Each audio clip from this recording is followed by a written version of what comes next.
Assalomu alaykum hammalarga. Hop, xudo xolisa mana keyingi zakazlarimizni o'rnatib, uстановка qilib tayyor qilib bo'ldik. Bu yerga 2 dona MDFdan eshik yasab o'zimiz o'rnatib tayyor qilib berdik. Ranglari korishneviy, laklari glansoviy.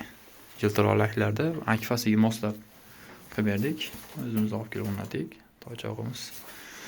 Xo'p, endi bularning razmerini aytsam, eshigimiz eni 1.10, balandligi 2.30. Standart razmerda uyda ochilishiga 10 kelishligi uchun bittasini o'ngga, bittasini chapga qilib berdik. Ochiladigan bu yoqqa qilsak, uyda o'rtasiga bo'lib qoladi.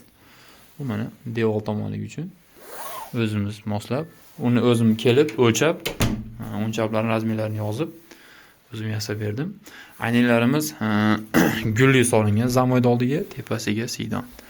Aynakni ham germetiklar solganmiz. Mana bu ochilib yopilganda qurum miqossiz taraqlab beradi. Keyin sovuq kiradi. Shuni hisobga olib germetikalar solganmiz.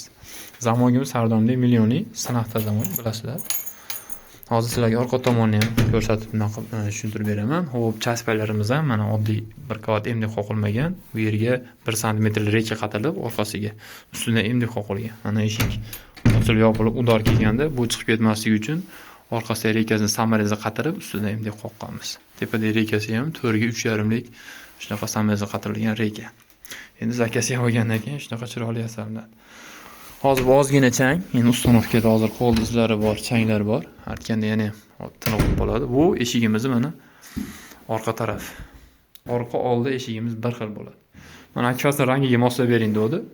Xudo xolasa qo'ldan kelgancha chiroyli qilib moslab berdim. Fasonlarni o'zi tanladi.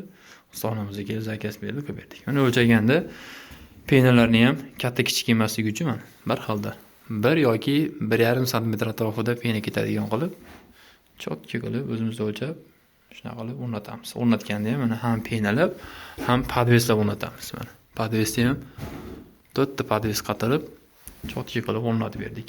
Eshigimizning liniyalari mana peshlar. Bir chiziq, past baland yoki qiyshiq bo'lib bo'lmagan. Tagida oz yoki tepada ko'p bo'lmagan zazorlar ham bir xil liniyada. O'zimiz yasab, o'zimiz o'rnatsak, shu holatda qilib beramiz. Orqalariga ham laklar sepilgan. Shpangeletni ham mana ichki tomoniga qo'yamiz. Mana yerda qatirib hunaytirmasligi uchun eshikni ichiga o'yib qatiramiz. Mana bu ochilib yopilish orqa. Ruchkani burolmaysizlarda shunday yopib olishlar. Shodki. Xo'p, MDF'imizning qalinligi 0.8 MDF, ikki tomoni o'rtadagi rekasi bilan hozir eshigimizni shu holatda qalinligi 4,5 sm ga tayyor bo'lgan.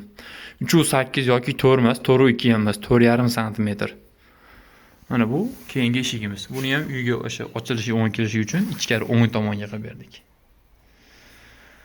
Xudo xolasa ishlar yoqqan bo'lsa, bemalol aloqaga chiqa olasizlar. Nomerimiz 99lik 607 69 nomerimiz. Vodiy bo'ylab kelishilgan holda eshik romlarliklarda oz ko'pligiga qarab, dastavka uстановкасы ichida qilib beramiz. Vodiydan tashqari joyga uстановка dastavkasini kelishiladi. Xo'p, bunimizni puli keladigan bo'lsak, metr kvadratdan 800 ming so'mdan qilib berdik. Ikki eshigimiz 4 million so'mga tayyor bo'ldi. Sunnatiga 100 ming so'm o'tib berdik. O'zimiz yaqin territoriyada bo'lgani uchun o'zimiz olib kelib o'rnatib tayyor qilib mana kaltalar topshiryapmiz. Buni rekani bilasizlar, doim qo'yamiz. Montajdan keyin pena qurigandan keyin buni olib tashlaveradi. Xullas shunaqa mayda detaligacha e'tibor beramiz. Yana boshqa tushuntira olmagan ma'lumotlar bo'lsa, aloqaga chiqarsizlar. Ishlarimiz yoqqan bo'lsa, zakaz bermoqchi bo'lsanglar, telefon nomeriga aloqa qilsanglar, Telegram, WhatsApp, imo hammasi bor. Hozir yana bu o'zi ozgina chang mana. Bilgan changlari bor. To'shakka o'rab kelganimiz uchun hozir archa bu bundan ham yaltirab tiniq chiqadi. Hammalarga rahmat, salomat bo'linglar. Qo'ldan kelgancha tushuntirdik. Ustonamiz o'sha Andijon viloyat Buloqbosh tumanida MDF yog'och hammasi bor. Inshaalloh sizlar uylarga ham shunaqa chiroyli eshiklar nasib qilsin. Hammalarga rahmat, salomat bo'linglar.